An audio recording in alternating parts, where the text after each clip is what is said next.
ashimwe. Twishimiye kuba hano hantu mbere na mbere atarabanza kuvuga ndabaza ashimira abayobozi b'itorero.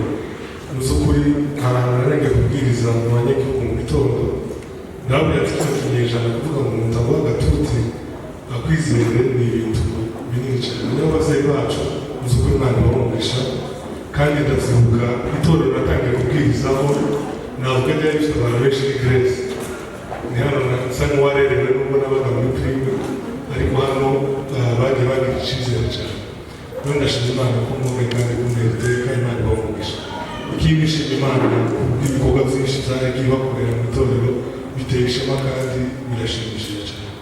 Rero Imana ibahumurisha cyane. Amazina yanjye twaje gusigashingiye abandi umumisiyoneri kongera kandi ngahagararira itorero rya Revival Center Ministry muri Kenya, Tanzania na Uganda. Kongera ngakorana n'abamisiyoneri timu yitwa Big Life tukaba dukora umurimo hano muri Kenya. Rero Imana ibahumurisha. Bonazanira amata bisinoga kumwakira kuko Pastor yabivuze abantu batarashakaga mushake n'ibyiza. Byiza cyane wabija mutegereza madame wawe. Rero ntegereje madame nawe ko twaza kandi ga cyozo bano ko noje kwigisha yo gushaka ari zo bagize ta experience dufitemo ariko ufite umuntu ugushikira ni byiza cyane. Ubushize twajanye mu mujyi hagati turabwiriza hakize umuntu mu muhanda ejo mu gitondo navuga ati ejo tuzaza kubatiza abayisilamu babiri nabana turakora minisiteri kandi birashimisha kuba na sapotinga mu zo dukora zose. Rero Imana ibahumurisha na sister twazana reka tuje mu ijambo tugiye kwiga hejuru yo kumenya abo turiho muri Kristo Yesu kubera yuko nicyo kibazo dufite cyo kutimenya abo turiho agaciro dufite mu Mana nicyo twahawe agaciro dufite kandi baburiya reka babwire tubanza ubuzima bwo kwiga no kumenya cyakagira umuntu uzavuga ati amaze kumenya byinshi oya buri munsi tugenda twigira mu bantu. Iyo unabonye baguhambaga yo kuvuga uzadushima Imana kuko abangaba bicara hano si uko barushije ubwenge ahubwo nuko Imana igutoranyije kugira ngo ubashe kuganiriza itorero. Hari abantu twibwira ko tuzi ibintu byinshi ariko mu by'ukuri iyo wibwira kenshi ko utazi ukagira inyota zo kumenya uko nguko niko kumenya kuruta gutekereza ko uzi. Haleluya. Ushobora twari mu kwereka amaseze mu gitondo mukaya twaza twivuga ndaseka umuntu yari yicaye inyuma twicaye mu bukwe akora kuri madame. Hari umuntu wavuga yaza ashima aravuga ngo ashimye bazara kazi murabyumva bazara umuntu nuko noneho umudamu akora kuri madame aravuga se kazi ntibisobanura iki. Madame arahinduka avuga ati kazi ntibisobanura mujara w'umuntu. Wa mugore avuga ngo yaye gusisha ngo bisobanura muri se wabo niko yarazi kandi ikibazo nuko yaratekereje yuko kwazi ariko kuzima nuko ngo bantu dufite ikibazo cyo kugenda ngo tumenye ariko kera tukibwira ko turuzi nuko twumva ko dufite ubukene bwo kumenya. Sinzi ko mpamvu nuko ngo umuntu ashobora kubaza ngo bisanga ukabwira ngo bisanga akamubwira ngo bisanga nazageze kandi ari bisanga twakabanza kugira inyota zo kumenya cyane kuko birivuga ngo nimumenye ukuri wanasifiwe uko kuri konyine niko gufite imbaraga zo kugira gute zo kuba abantu. Nuko ngo mu gihe ukuri kubuze kandi ukuri gasukuye ukuri ni Kristo Yesu wenyine twogera izindi topic ariko tunyuze mu murongo wo kumenya ukuri ari we Yesu nta kamaro zo tugirira. Aha twaza tuganira mu gitondo nababwiye ngo ubu nyine abantu bafite formule zo gushaka kumenyekanisha Imana biruta n'uko ijambo ry'Imana ribivuga. Umuntu bakakubwira ngo hari umuntu wigeze kumbwira ngo baramubwiye ngo yari afite ikibazo cy'indwara akabona ibintu bimutera nijoro none uravuga ati ntabwo uzi usenga cyane ugiye kuryama niyo mpamvu amashyaka aza gutera. None uwo mukobwa aravuga ati sawa mugende ko senga basanga baravuga ati uzasenga isaha imwe mugiye kuryama akazayisenga. Arongera aravuga ati tubihagije ati kuko nguko wasenze udafunze. Wa mukobwa arafunga iminsi 7 birangiza aravuga se wafunze gute wasujya saa sita cyangwa wasujya nijoro aravuga ati naze njya nijoro yari nijoro ugenda ureke uzaza ujya mu gitondo ariko ufunga n'imazina. Abantu mufite formule y'uburyo dushaka kumvisha abantu uburyo Imana ikora. Imana ntikora bivanye n'uburyo dukora. Imana ikora nk'uko yabikoze muri Kristo. Ni ukuvuga ngo Imana ntigendera mu cyo wowe ushaka kwikora, ahubwo igendera mu cyo yakoze muri Yesu. Dufite message y'Abakristo, icyo nicyo gituma dufite Abakristo tudakura ku buryo bw'umwuka ngo tuve mu yindi ntera, tugende mu yindi ntera, tuve mu buryo bwo gusaba Imana iduhe imbaraga zo kuvuga ubutumwa, ahubwo dusohoke tuvuge ubutumwa. Niba umaze imyaka 3 usenga Imana iguha imbaraga zo kuvuga ubutumwa, ukaba utarasohoka mu butumwa, ufite ikibazo cyo kutamenya imbaraga zigutuyemo. Nta mbaraga z'ubukene dufite, ahubwo dufite ubukene bwo kutamenya agaciro dufite muri Yesu Kristo. Haleluya. Ubundi praise Jesus. Ubundi kutamenya gutega abo turibo nibwo bukene tugendana bwo kutamenya uburyo twitwara. Ubundi imiterere dufite n'ubuzima bubayeho buterwa n'uko dutekereza ko turiko. Umwanditsi w'imigani yaravuze aravuga uko umuntu atekereza mu mutima we niko ameze gute niko ari. Mu yandi magambo uko utekereza, uko wiyumvisha imyumvire y'ukuri ko uko nguko niko ugenda. Uko bakubwiriza, uko bakubwira, niba bakubwira ngo hari ibintu 5 uza kuja ku ijuru utabiha, hari ikintu kimwe no kumenya Yesu Kristo we. Uzafata imyaka 5 wawe bishaka usigera ubibona uko nta bintu 5 zo kumenya Imana, nta bintu 5 zo kumanura bishoboka kumanura Imana. Abantu bita ngo ni abapolisi ni abantu bafite ikintu bita ngo ni bafite formule yo kugira ngo babashe kugera ku yindi ntera yo kwera. Ni ukuvuga ngo babategeka mu kuzamuka amayesikariye 3,000 mu buzima bwabo kugira ngo babashe kugera ku yindi ntera yo kumenya Imana. Agakiza twahawe ntabwo kadufasha kugira ngo tubashe kuzamuka tugera ku Imana, kuko Imana ntikeneye ko tuzamuka tuyisange, kuko Imana ubwayo yaramanutse ituye muri mwe. Pawulo yanditse aravuga ngo ubwiru bwari bwarahishwe barasizwe ubwiru bwari bwarahishwe imyaka myinshi abantu barushaka bategera icyo gusaza ngo nawe igera kubona akabona ririya kure, abandi bakamutegereza ntibamugeremo. Ubwiru bwarahishwe bari bamubuza kwishuka. Haleluya. Ubwo bwiru aravuga ngo ni Kristo muri mwebwe. Oh haleluya. Kristo muri mwebwe, apana Kristo mu muntu wacu runaka, Kristo muri wewe. Mu gihe utaratahura Kristo muri wewe uzitwara nk'uko abisi bitwara. Impamvu dufite Abakristo bagendera mu nzira za kamere za kera, bagitwarwa n'umubiri, bagitwarwa n'icyaha, nuko batekereza muri bo yuko ari abanyabyaha. Imitekerereze dufite yabo turimo ituma tugenda uko tugenda. Turacana kumwe bene Haleluya. Reka dusome mu gitabo cya Petero wa mbere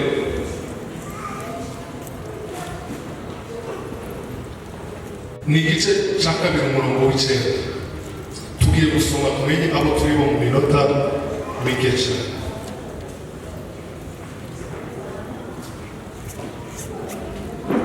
Petero 1:2-9.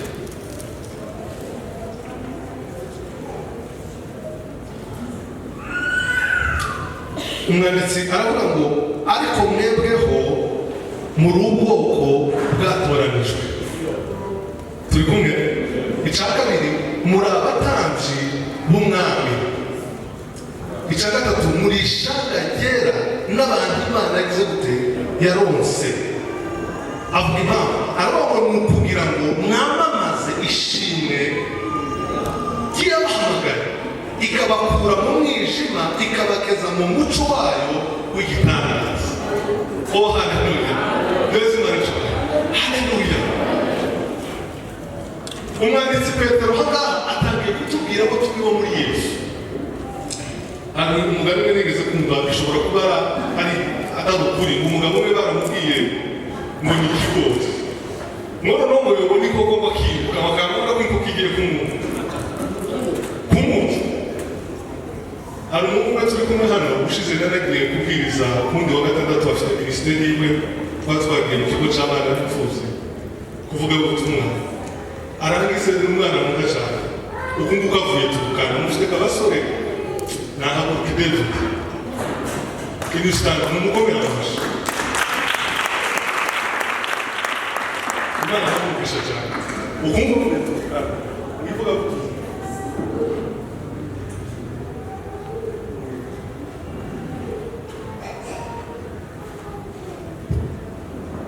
narivuze ngo bavuye tukana mwivuga tukana mwivuga mukuru dufite abasore kandi ndakunda babaza bazamwegera abantu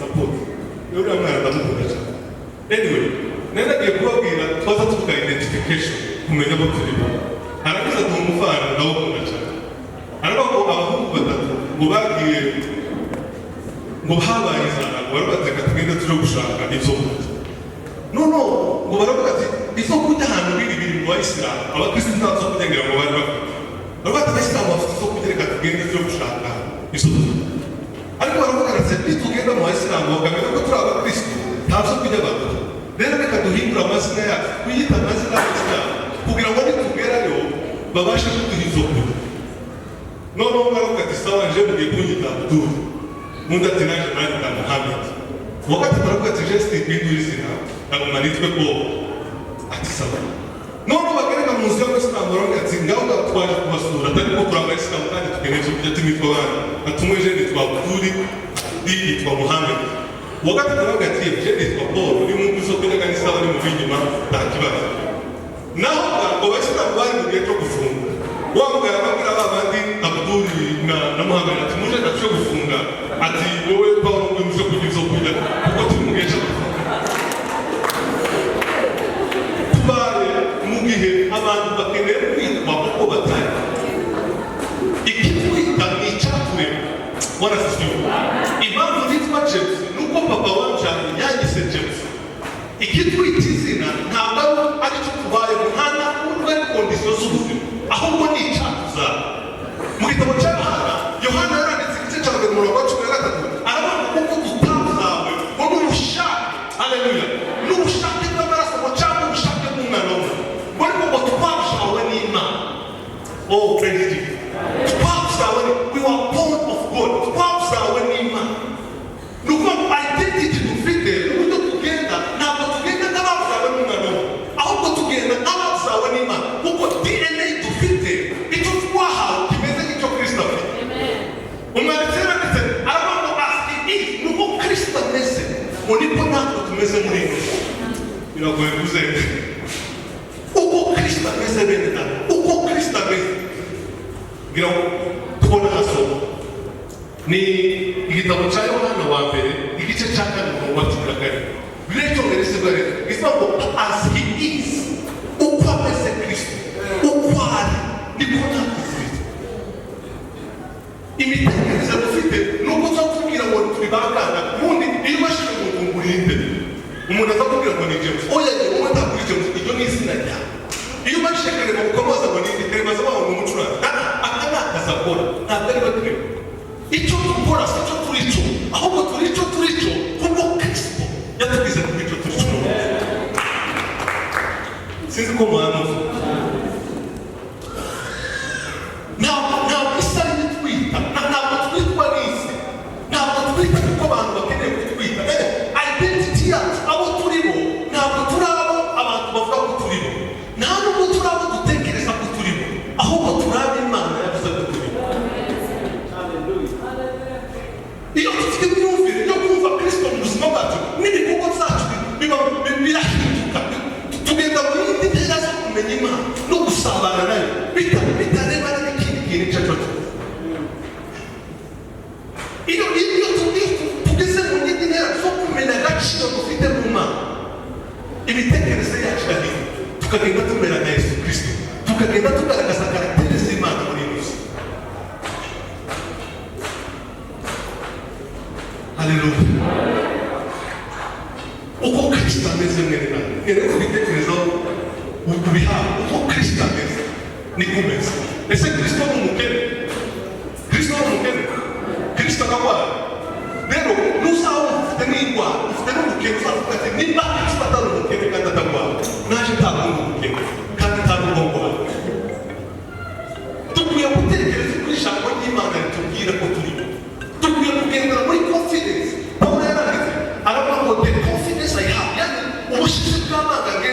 haleluya.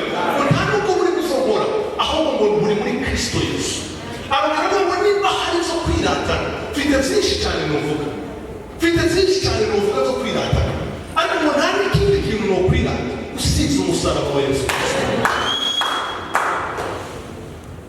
Haleluya. Petero rero kadusubire kuri Petero arandika igice cya 2 umurongo w'9 aravuga icya mbere ngo ariko mwebweho muri ubwoko bwatoranijwe, ariko mwebweho, haleluya, muri ubwoko bwatoranijwe n'Imana. Ntabwo mwatoranijwe n'umwana w'umuntu, mwatoranijwe n'Imana.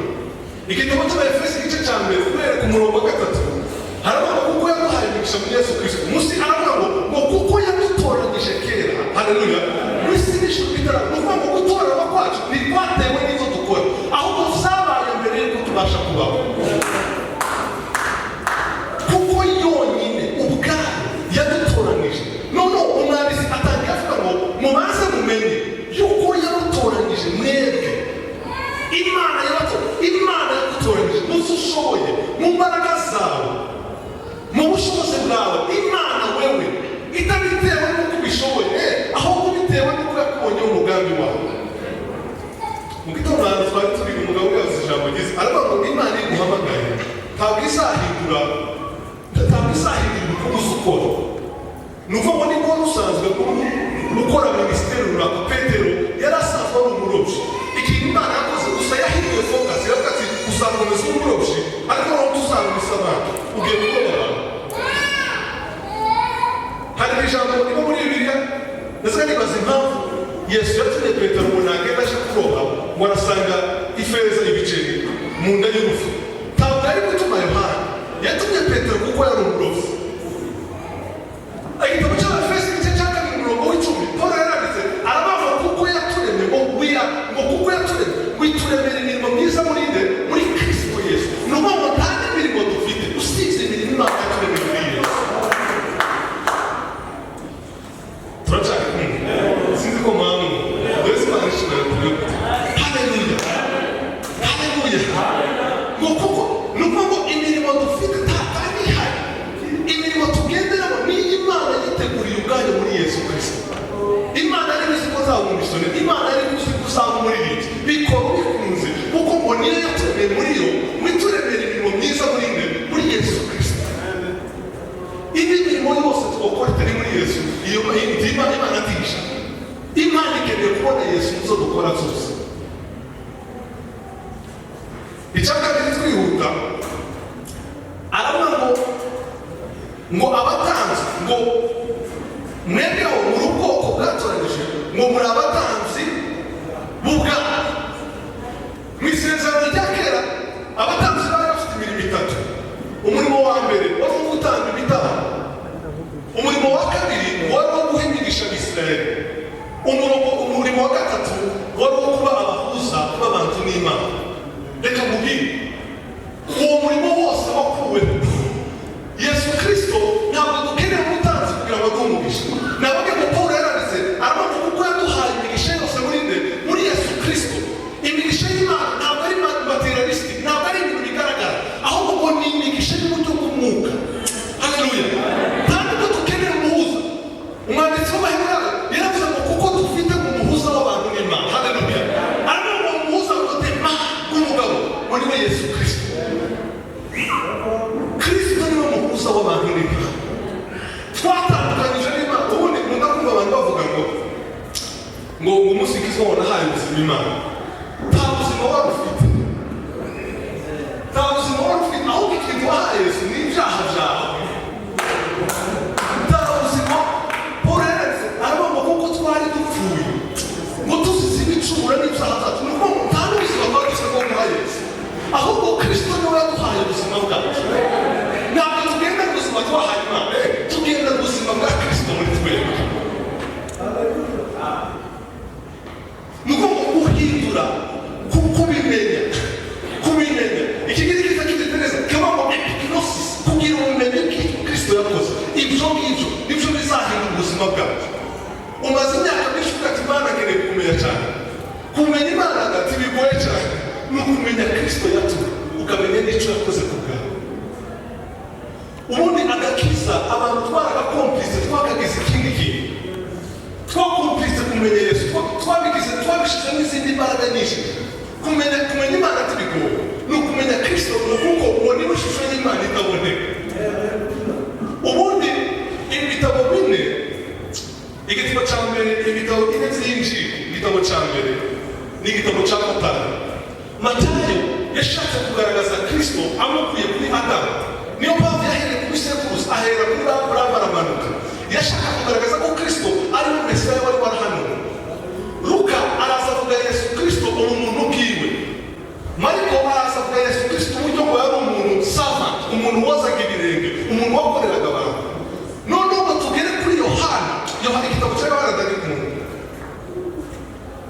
Na nijoro naze gitegera n'isubira ndayikunda cyane. Ngo Yohana we agaragaza Kristo ntabwo yahereye kubaza ibintu. Yaravuze ngo mbere na mbere hariho nde? Hariho Jambo. Nuko ngo Yohana yavuye kusobanuza kuri Yesu Kristo ku mubiri agaragaza Kristo nk'Imana. Ngo kuko yashatse kugaragariza abantu mu gice cya 25:30 arimo gukira igitabo ngo nacyanditse ngo kugira ngo abantu bamenye ko Kristo ko Yesu wari we Kristo.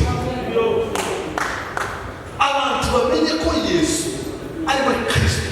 Mesaje twahawe ntabwo ari zitatu, ni Yesu Kristo. Dushobora kumubwiriza mu buryo butandukanye. Uno munsi twabwiriza kumenya aho turi. Wowe si Yesu bavuga kuko gati turiho Yesu Kristo atari. Nababwiye ngo impamvu tumenya aho turiho ni ukumenya aho twavuye. Niba ni ukuvuga ngo aho twavukiye hatuma tumenya aho turiho. Isi ishaka kutwigisha ko turi mu nzira zitandukanye. Abanyabwenge bita identity. Ubundi bavuga yuko umwana w'umuntu kugira identity ngo abantu ni inyamaswa. Ubundi muri science umuntu ni inyamaswa. Ngo ni inyamaswa zigenda zihinduka gusa uko bukeye n'uko bwije, zikagenda zigira ingeso zitandukanye n'izindi nyamaswa. Abandi banyabwenge bakavuga ati twebwe ntabwo twavuye mu ngagi niyo soko yacu. Abandi bakavuga ati twabayeho gusa ku bwatsi. Nize psychology, ariyo bita psychological counseling. Muri counseling baza batwigisha bakatubwira ngo umuntu wateye ko atari gusa mu bwonko nyine ni gutera. Niyo mpamvu yo gukora na counseling baza kugira ngo wemere umurimo. Ariko je naje kubabwira ngo titwemera abo tutari. Titwemere ingeso tugendana nazo. Izo nizo sizo twebwe. Titwemere imitekerereze dufite itaravugurwa n'ijambo ry'Imana. Iyo tutaraha agaciro kumenya ijambo rya Yesu Kristo. Jewe peruka mu bitaramo kera. Ibintu bitaramo kera cyane. Ariko umuntu akumva ukagomba kureka ijambo ritabuke kugira ngo tutaramira Imana. Niba tutataramira Imana mu ijambo murayitaramira rero. Numva mu buzima bwawe ijambo ry'Imana riha agaciro gake rikaba kakaza kari gutambuka kugira ngo noneho tutarama. Ijambo riveho tubone kutaramira Imana. Ni tutaramira Imana mu ijambo ryawe. Ahubwo twagakwiye kugira ngo urwego tugatumva utuma nasubiremo kandi twicare twumve icyo Imana ivuga n'ubwoko bwawe. Reka mubwire mu kuramya Imana tugenda tugira n'ubusabane n'Imana. Ubundi nigisha mu ishuri rya teoloji nigisha worship, nigisha kuramya Imana. Mu kuramya Imana tugira n'ubwoko mu kuramya Imana ntabwo ari abantu ni Imana tuba turi.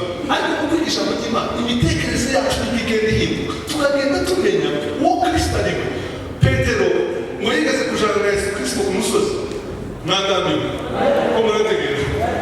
Yesu Kristo ngo arababaza se mwe muzamuka kandi hana nyamabwira muzamuka kodi kwitwa sanga twabaza ngo uri Yohana umubatizi abandi muri Eliya bavuga ati mwebwe ako abandi ariko baza mwe muzamuka kodi.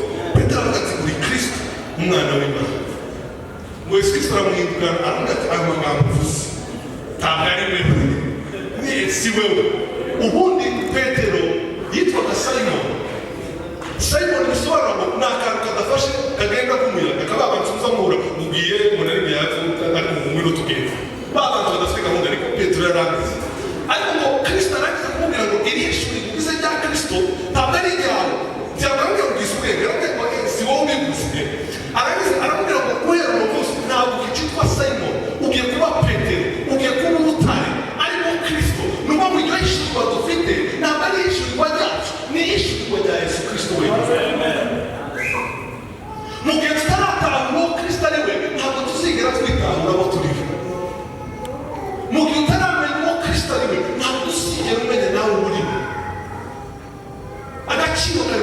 icyo Imana yakoze. Nawe mu murimo wa gatatu umutanzi wari uwo gutanga ibitambo, ariko igitambo kizima cyaratanga aricyo Yesu Kristo we. Nicyo tuvuga uno munsi. Reka dukomeze munsi gato.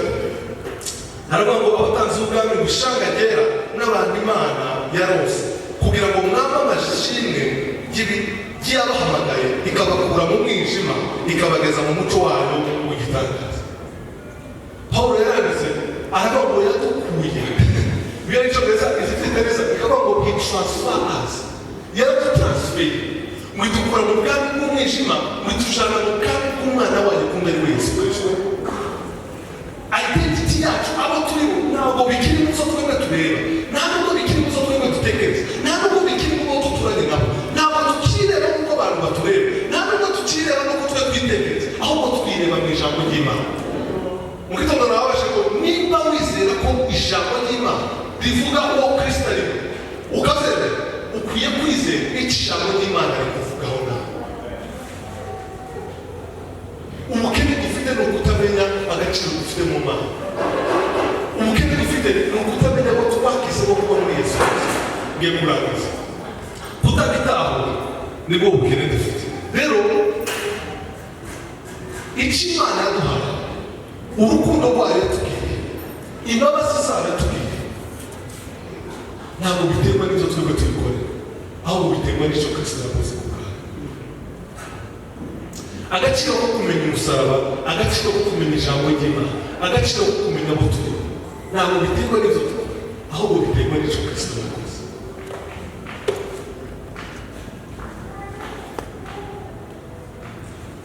Yesu Kristo aza mu mubiri yabyawe na Mariya.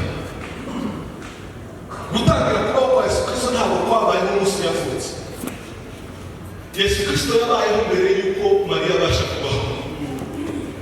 Igitabo cya Revelation cyangwa Isaiah kiza kivuga ngo the Lamb of God, umwagazi w'intama ngo yabazwe mbere y'uko isi n'ijuru bibasha kurema.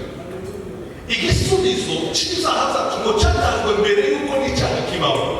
Mu yandi magambo, igisubizo cy'ibibazo dufite biregana kiriho mbere y'uko n'ibibazo bibasha kuza. Agakiza kabayeho mbere y'icyaha, ugukira kwabayeho mbere yo kugwaho.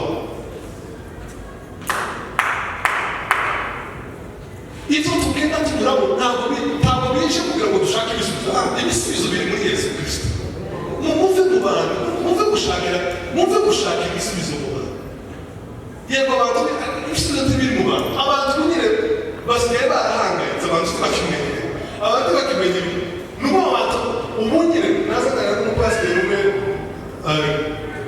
ibyumweru bingarushye ndavuga ati umuntu asigaye afite ikibazo ntawe kwicegera na pasiteri.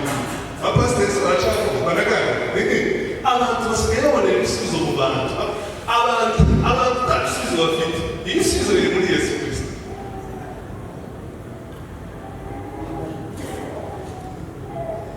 Yesu Kristo yigeze kugenda agasanga umugabo umwe ngo yari amaze imyaka 38 wajyanye iruhande rwa puru sinzi koza igisimo ikidendezi. Noneho uyu mugabo Yesu Kristo aramwegera arabaseka, urakeneye gukira. Arabaseka ukeneye gukira. Wa mugabo aramubwira ati sasa nta muntu ufite undi mu mazi. Muzi ko rwo buzima tubayemo, Kristo aratubaza se mukeneye kwavuga ati naje si nta muntu ufite, sinasenga bihagije, sinamara iminsi 40 ubundi umuntu yazaza agaseka tishemye maze iminsi 40 mu butaha niko nzamuvura imbaraga z'Imana. Ntabwo ati uko azubwira niba uzawumva imbaraga ko umaze iminsi 40 tuzi Imana, uzawumva Imana ko umaze iminsi 40, uzawumva Imana kuko wayimenye. Imana twigeze gusengera umubare w'amapepo ahangaha Kasarani. Wenda abantu bakera bazi icyumba twita ngo ni kwa Rukiza. Nono turamusengera yari afite amapepo menshi cyane. Icyo gihe nari ntaragera akantu gato ko kumenya ubundi. Nono tukamusengera tukamubwira ngo nije wazo mutigisa mbere y'abandi bose. Turamutigisa kabisa. Nuko nono yamaraka yari umuhungu n'umusore ufite imbaraga. Yamaraka yamubwira umugabo umwe twari kumwe wese nawe turantigisa ejo bundi yamubwira ko ibintu tukabita turakoze bibika wa mukobwa amavuta yamashira ubwo nyine tibagiye kumusenga wa mungu yamara karati satani agiye kudusuzugura yamagenda aramufata nawe akazamutigisa agasega nawe yamamubwira yamubwira ko ibindi kandi ubone ngo bibaye ko nta masoko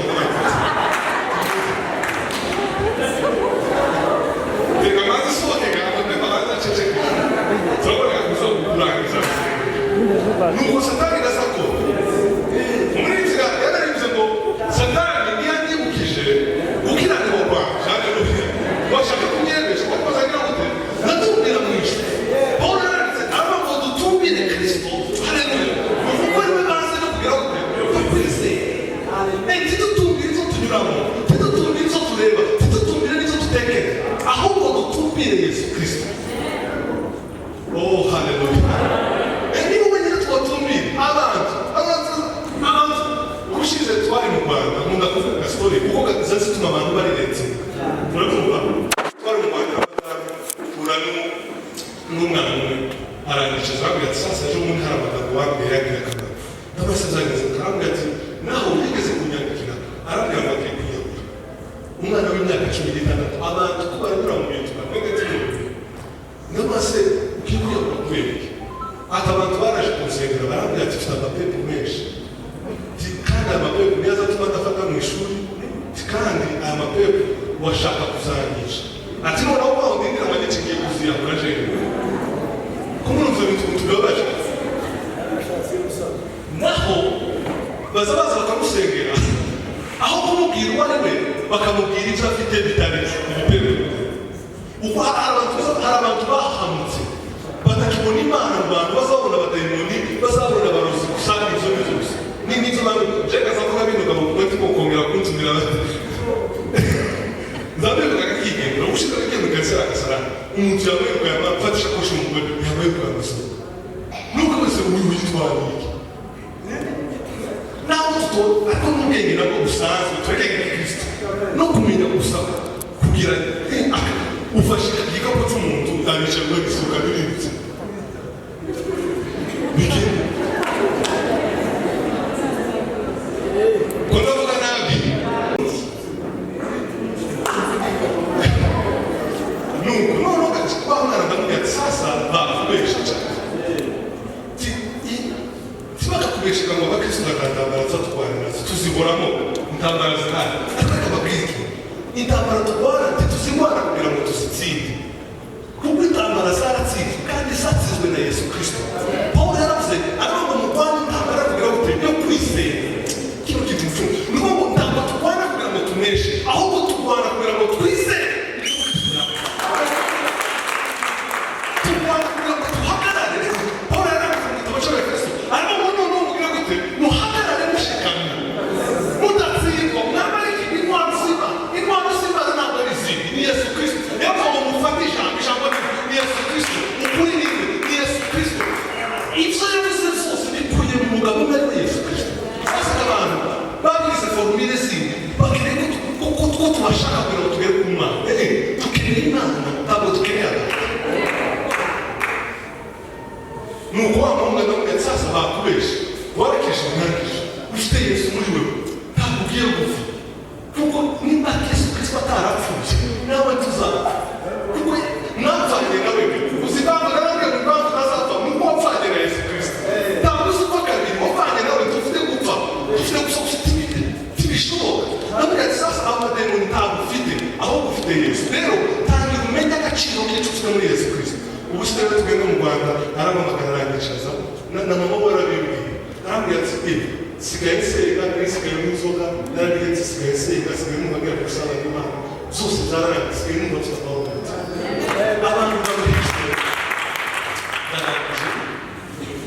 abantu baruhijwe nuko abantu bababwira ko bari kandi abo ngabo si bo bari definisiyo y'abo turi mu dini nizo dukora umuntu akavuga ngo muje muzambesha muje niko nabaye uwo ngo si wewe ngo muje muzana amata ngo nje ngomeze si wewe muzani sana natukanye muri ngomeze si wewe iyo ni kamere uwo mubiri n'uzasoma bikora sinema mfuza tubikora n'uzasoma kuzaba ati uyu usije n'umenye muri we hari usanga umwana wo gukenya mu igare yasaba amafaranga wa mu wese ufite mu mugati mu mecanganyikiro tuzi uri wasaze hari ubuzima tutubamo kubera yuko we belong to God, belong to God. Tunabona ntabwo turi abana ntabwo definisiyo y'aho turimo igaragara mu mubiri wacu. Abana batoya teens social media maze kuba disturbinga mu mitwe basigaye bagana kuri social media bagagenda kumera karunaka umeze uko umeze kuko nuko Imana yashatse kumera icyo nizo kukuruta ibindi zose mukeneye intege zacu nizo mbaraga z'Imana ubundi Imana ntikeneye imbaraga zacu ahubwo ikeneye intege zacu kugira ngo imbaraga zacu zibone aho zikorera muri twe kutamenya rero bino bene data nibwo buhombe dufite kandi kababwiza ko iyo umuntu yamenye Kristo umuntu azapfa muri we akumva yuko atakiri akumva yuko imbaraga zimwe zidahari ushize kuwa gatatu cyafite iminota mikeya kino cyumweru umugore naza ngahita gusanga umuhungu twasenganye Burundi yanyandikiye yibutse ibintu twagiye dukora naho twigeze gusengera umugore umwe wari umaze imyaka 16 arabyara noneho kazaza numva twaba turi no mu gitaramo kabwati sasa gamwe muzi no gusenga kumvaga imbaraga zatumye zarangije wabikoze kumva ngifite anointing zo gutuma abantu bingumva bakoze kumva binesherewe mfite izo imbaraga z'ubuzima niba umva umuntu ukoresha kuvuga akavuga cyane izo yakoze kuruta izo Kristo ahakora nicyo ni ikibazo icyo twaba duteganya kuvuga gutuma mu nzu ndageze mbwira madamu kabwati ni uyu mugabo kuva atangiye kuvuga ko aravuga gusuza yakora ko aravuga gusuza hakurya niba umva mesaje urabo Yesu igakomeza ivuga izo abantu barabukora umuntu agiye muri Amerika umuntu akoze ibinini ngo ubushize ngo twafashe ibintu ku 35 ubushize umuntu agiye ku musozi ngarukana izindi mbaraga ngo nzabona wewe turiho ahubwo ni Kristo uri muri wowe turiho ahubwo ni Kristo muhaguruke tujye gusenga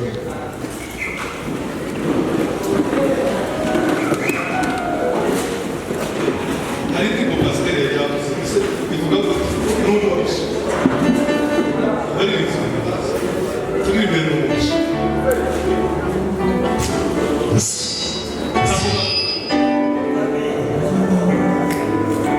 mbere ko muririmba turashaka kumwereka keneye ko dusenga navuze ngo uri we ntibiterwa n'umuntu ukwegereye kandi ngo biterwa n'ikintu runaka wowe utekereza kandi ngo biterwa n'ibitekerezo zawe ahubwo uri w'Imana yavuze kuri wowe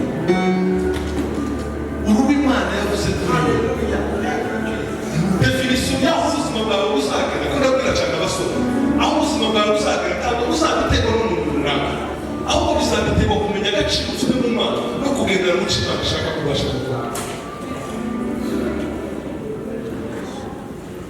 tumenye abo tubona turasenga kandi tugusenga n'ubwisha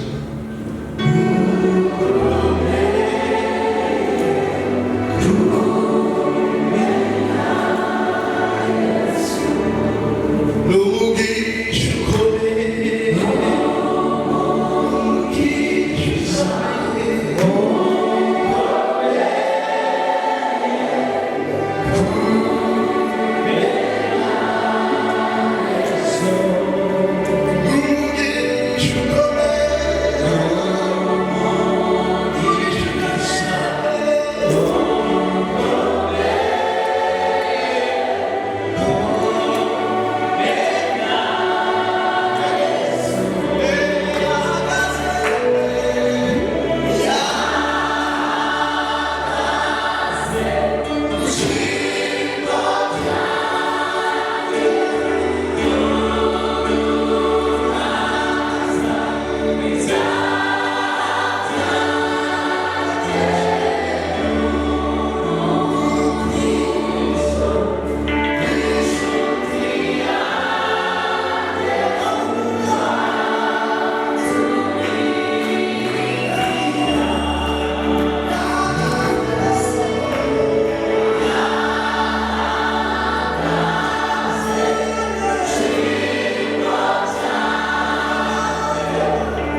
Thank